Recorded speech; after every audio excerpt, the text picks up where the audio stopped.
ঢাকা ওয়াসা সহ অন্যান্য সংস্থা যারা ঢাকায় কাজ করে এবং বিশেষ করে ঢাকা ওয়াসায় আমি বলবো যে তারা এই বর্ষা মৌসুমে যখন আমাদের সড়ক খনন নীতিমালা অনুযায়ী বলা আছে 30 এপ্রিলের মধ্যে সকল আবেদন করতে হবে, আমরা সেখানে বসে প্রত্যেক মাসেই আমরা সড়ক খনন নীতিমালার আওতায় আমাদের ওয়ান স্টপ সেলের মাধ্যমে আমরা সিদ্ধান্ত নিয়ে আমরা সড়ক খননের ব্যবস্থা করে থাকি। কিন্তু আমি অত্যন্ত দুঃখিত এবং দুটি দুঃখজনক ঘটনা আসলে আমাদেরকে খুবই পীড়া দিয়েছে। একটি হলো আমাদের নিজস্ব অর্থায়নে নির্মিত যাত্রাবাড়ি সড়ক চিটাগাং ঢাকা হাইওয়ে যেই সড়ক দিয়ে এখন পদ্মা সেতুর যে 21 জেলার মানুষ যাতায়াত করে, আমরা নিজস্ব অর্থায়নে প্রায় 50 কোটি টাকা ব্যয় করে আমরা আরসিসি দিয়ে যাতে করে দীর্ঘমেয়াদী দীর্ঘস্থায়ী টেকসই সড়ক হয় সেভাবে আমরা কাজ করেছি। কিন্তু দুঃখজনক যে কিছুদিন আগে আমাদের বিনা অনুমতিতে ঢাকা ওয়াসা সেটা সড়ক খনন করেছে। ভুয়া কাগজ দেখিয়ে আমাদের সংশ্লিষ্ট কর্মকর্তাদেরকে বিভ্রান্ত করে তারা সড়ক খনন করেছে বিনা অনুমতিতে।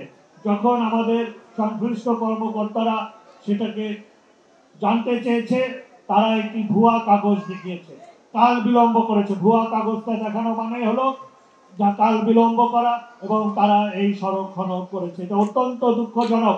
একটি সংস্থার কর্তৃপক্ষ কিভাবে আমাদের এই কাগজ জালিয়াতি করে, আমাদের নির্বাহী প্রকৌশলী স্বাক্ষর জালিয়াতি করে একটি কাগজ সৃষ্টি করেছে এবং সেটার মাধ্যমে ঠিকাদার প্রতিষ্ঠান ওয়াসা কর্তৃক নিয়োজিত ঠিকাদার প্রতিষ্ঠান তারা বিনা অনুমতিতে সড়ক খনন করেছে। খুবই ন্যাক্কারজনক, দুঃখজনক।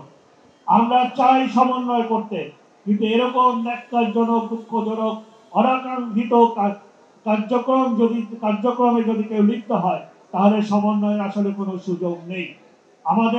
আমরা এই ব্যাপারে কঠোর রয়েছি, তাদের বিরুদ্ধে কঠোর ব্যবস্থা নেওয়া হবে। ইতিমধ্যে যাত্রাবাড়ি সড়ক খননের জন্য ঢাকা ওয়াসা কর্তৃপক্ষ তারা আমাদেরকে চিঠি লিখে জানিয়েছে যে সংশ্লিষ্ট ব্যক্তির বিরুদ্ধে ব্যবস্থা নেওয়া হচ্ছে এবং তারা দুঃখ প্রকাশ করেছে। কিন্তু এই ঘটনার জন্য এখন পর্যন্ত ঢাকা ওয়াসা কর্তৃপক্ষের কোনো সদুত্তর আমরা পাইনি। সুতরাং আমরা এই ব্যাপারে কঠোর ব্যবস্থা নিব।